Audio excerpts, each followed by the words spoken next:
حالات کے مطابق اپنی حالت درست رکھو۔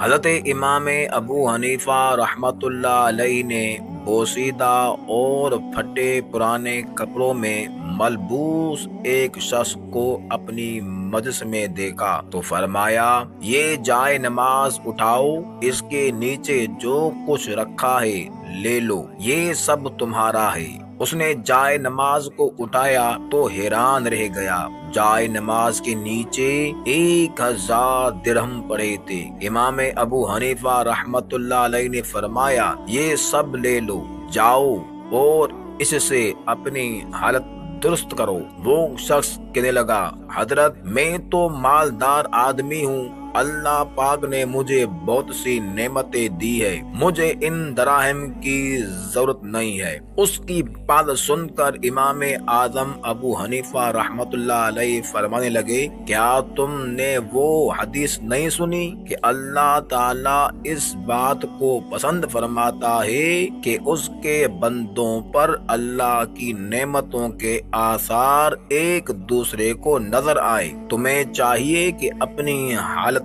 ٹھیک رکھو تاکہ تمہیں دیکھ کر تمہارا کوئی دوست غمزدہ نہ ہو۔ سبحان اللہ۔ تو پیارے دوستو، جب اللہ تعالیٰ نے آپ کو نعمتوں سے نوازا ہے تو اس کا اظہار بھی کیا کرے۔